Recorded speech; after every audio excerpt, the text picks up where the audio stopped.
Hello aspirants, চলে এসেছি আমরা ফান্ডামেন্টাল রাইটের সেকেন্ড ভিডিও নিয়ে। ফার্স্ট ভিডিও আমরা রাইট টু ইকুয়ালিটি আর রাইট টু ফ্রিডম দেখে নিয়েছি। এবার আমাদের দেখার পালা right to freedom of religion, right against exploitation, right to constitutional reminding আর কালচারাল অ্যান্ড এডুকেশনাল রাইট। আমরা অনেক কিছু ডিসকাস করেছি ফার্স্ট ভিডিওতে, যারা দেখোনি তারা দেখে আসো, আর যারা দেখছিলে, যারা এখানে এসছো থ্যাংক ইউ, আর যারা প্রথমবার এসছো তারা অবশ্যই প্রথম ভিডিওটা দেখে নাও। It's very interesting, I might say. প্রথম ভিডিওটা খুবই ইন্টারেস্টিং, অনেক কিছু আমি বুঝিয়েছি।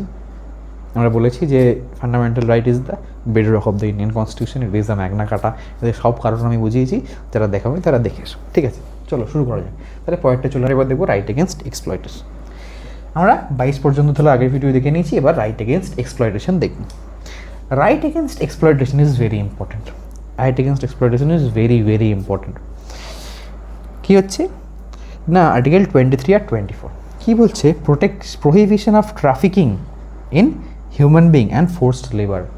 আমি এটা প্রথমেই বলেছিলাম যে আর্টিকেল নাম্বার আমাদের এই 19(6) practice any profession or business. তার মানে আমি হিউম্যান ট্রাফিকিং কিন্তু বিজনেসের মধ্যে নিয়ে আসবো না। কেন নিয়ে আসবো না? কারণ এটা আমাদের against A prohibition of trafficking in human being and forced labour. যদি জোর করে কাউকে ফোর্স লেবারে ফ্যাক্টরিতে কাজ করানো হয়, বা তাকে পাচার করা, যেটাকে বলে আজকাল খুব বেড়ে গেছে, যেটা বলছিলাম যে সুপ্রিম কোর্টের এই জিনিসগুলো না দেখে they have fallen into freedom of speech of a person who is a comedian, যার কাজই ওইটা। ভাই ভালো লাগছে না, দেখো না ভিডিও। তার সুপ্রিম কোর্টেরও কাজ নেই, বসে বসে ওই জিনিসগুলো নিয়ে ঘাঁটছে, বাচ্চাদের জিনিসপত্র নিয়ে, আর যেখানে এত ক্রাইমস পড়ে আছে এদিক ওদিক করে। ঠিক আছে, চলো সব কি বলে লাভ নেই। রাইট এগেনস্ট এক্সপ্লয়টেশন, এক্সপ্রেশন কী বলে? Prohibition of traffic in human being and force labour. আমরা জোর করে তাকে ফ্যাক্টরিতে কাজ করাতে পারি না, জোর করে মুদিখানার দোকানে কাজ করাতে পারি না। স্পেশালি বাচ্চাকে তো নাই, বাচ্চার জন্য আরেকটা আছে, পরেরটা prohibition of employment of children in factories. ঠিক আছে, বাচ্চাদের আমরা জোর করে ফ্যাক্টরিতে কাজ করাতে পারি না, কারণ আমরা এখানে আগেই দেখে এসেছি যে 21(a)তে রাইট টু এডুকেশন, মানে একটা 6 থেকে 14 বছরের বাচ্চার তার রাইট আছে এডুকেশন পাওয়ার। তাকে সরকারি স্কুল আছে তার জন্যে, তারা যাতে প্রাইভেটে বাবার কাছে পয়সা না থাকতে পারে, তাই জন্যে সরকারি স্কুল আছে চারিদিকে। যারা কি দিচ্ছে, সাইকেল দিচ্ছে, মিড ডে মিল দিচ্ছে, তার ওটা রাইট।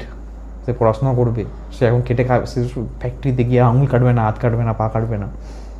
ঠিক আছে, তাই জন্যে এটার এগেনস্টে চলে এসেছে prohibition of employment of children in factories. জোর করে বাচ্চাদেরকে আমরা ফ্যাক্টরিতে ফোর্সড লেবার করাতে পারি না। ঠিক আছে, তাহলে 23টা মনে রাখবে বড়োদের, আর 24টা মনে রাখবে ছোটোদেরকে ট্রাফিকিং করতে পারি না, ফ্যাক্টরিতে কাজ করতে পারি না। 23টা বড়োদেরকে আমরা ফোর্সফুলি কাজ করাতে পারি না। ঠিক আছে, যাই হোক, তারপর আমরা চলে আসবো রাইট এগেনস্ট এক্সপ্লয়টেশনের পরে আমরা চলে আসছি right to freedom of religion. ঠিক আছে, তো রাইট টু ফ্রিডম অফ রিলিজনে কী বলছে? 25 নম্বরে বলছে freedom of conscience, practice and propagate any religion. ঠিক আছে, মানে আমি যতক্ষণ নিজের ধর্ম নিয়ে যা কিছু করছি ততক্ষণ ইট ইজ মাই ফ্রিডম। ঠিক আছে, যতক্ষণ না আমি হয়তো ও কিছু করছে, ও সামথিং করছে যেটা আমার ভাল লাগছে না অন্য ধর্মের, তো I have no right to just go and fight with them, বা কোনো বচসায় জড়ানো বা কিছু করা না। ভাই তুমি তোমারটা করো, তুমি তোমার সময় যখন আছে তুমি তোমার মতো উল্লাস করো বা যা কিছু করো, কিন্তু উই হ্যাভ দ্য ফ্রিডম। তারপরে কি না, freedom to manage religious affair, নিজেদের রিলিজিয়াস অ্যাফেয়ার নিজেরা নিজের মতো ম্যানেজ করো। ঠিক আছে, তারপরে 27 freedom two payment of taxes for promotion of any particular religion. যেমন চাঁদা, তুমি ইচ্ছেগুলো দিলে, না দিলে ইচ্ছেগুলো দিলে না, তোমার পার্টিকুলার ব্যাপার। তারপরে কী হচ্ছে 28 number freedom as to attendance of religious worship in certain educational institute. তাহলে সাপোজ যেমন আজকে আমাদের রামকৃষ্ণ মঠে, যেখানে কী হচ্ছে আমাদের রামকৃষ্ণ সারদা মা বিবেকানন্দকে নিয়ে আমরা ওখানে জপ ধ্যান করছি, প্রার্থনা করছি। ঠিক আছে, খ্রিশ্চান মিশনারি স্কুলসে কী হচ্ছে আমাদের জিসাস খ্রাইস্টের বলা হচ্ছে, আমিন বলা হচ্ছে, বা আমাদের মাদ্রাসাতে যে শিক্ষা দেওয়া হচ্ছে সেটা পার্টিকুলারলি সেই ইনস্টিটিউটের ওপরে। এবার সেইখানে যে ছেলেরা মেয়েরা যাচ্ছে সেটা কিন্তু জেনেই যাচ্ছে, তারা আমরা ওখানে ওটাও শিখতে যাচ্ছি, ইরেসপেক্টিভ অফ মাই পড়াশোনা, that will be my spiritual gain. You can look into that matter like that, that is my spiritual gain. ঠিক আছে, তো দ্যাট ইজ মাই রাইট। ঠিক আছে, তো সেখান থেকে right to freedom of religion, তাহলে আমরা 25 থেকে 28 বুঝে গেলাম। তাহলে 23, 24, 25, 26, 27, 28। এবার আমরা আস্তে আস্তে ঢুকে যাচ্ছি 29 আর 30, কালচারাল অ্যান্ড এডুকেশনাল রাইট। তো কালচার অ্যান্ড এডুকেশনাল রাইট কী বলছে না, আমরা প্রথমে যখন ফ্রিডম ফান্ডামেন্টাল রাইট বলছিলাম, তাহলে আমরা প্রথমে কী বলেছিলাম যে it is the most basic, the Magna Carta. ঠিক আছে, তো সেখানে আমরা যেমন ডিসক্রিমিনেশন করছি না কারোর মধ্যে, তো আমাদের রাইটও আছে যে যারা মাইনরিটিস সেকশনসগুলো আছে, ঠিক আছে, যেসব মাইনরিটিস ইনস্টিটিউটস আছে, যেসব মাইনরিটিস ল্যাঙ্গুয়েজ স্পোকেন পিপল আছে, তাদের সবারই আপলিফটমেন্ট করানো। ঠিক আছে, তো এই নয় যে শুধু নিজের দেখবো না, we have to take care of the minorities, they belong to the nation, তারা এই দেশের লোক, তারা এই মাটির মানুষ। ঠিক আছে, তাহলে কী হচ্ছে না, আমাদের কালচারাল এডুকেশনাল রাইট সেটা নিয়ে আছে না, আমাদের এখানে protection of interest of minorities. ঠিক আছে, তাই জন্য আজকে আমাদের কী হচ্ছে না, সাঁওতালদের জন্য পার্টিকুলার নানা রকম আমাদের ব্যবস্থা নিচ্ছি, যাতে ওই কোনো পার্টিকুলার মাইনরিটি সোসাইটি যেন এক্সটিংগুইশ না করে যায়, শেষ না হয়ে যায়। ঠিক আছে, এক্সটিংক্ট না করে যায়। ঠিক আছে, মানে সবাই যত মানে ওই মাইনরিটি সেকশনটাকে যেন আমরা ভালো করে আপলিফ্ট করতে পারি। ওই সেকশন যারা যদি ওই সেকশন অফ সোসাইটি যদি আস্তে আস্তে ওদের ডিগ্রেডেশন হয়, তাহলে we have to see into the matter, যে have to bring them back, bring them up. ঠিক আছে, তারপর right to of minorities to establish and administrate educational institute, এটা আমি বলছিলাম যে যারা যেই ইনস্টিটিউটগুলো হচ্ছে তাদেরকে we have to look into, যারা মাইনরিটিস গ্রুপ তাদেরকে they get a proper institute where they can speak their own language. ঠিক আছে, অ্যান্ড আন্ডারস্ট্যান্ড দেমসেলস। ঠিক আছে, তাহলে আমরা কালচারাল এডুকেশন রাইট দেখে নিলাম। এবার হচ্ছে রাইট টু কনস্টিটিউশনাল রেমেডিস।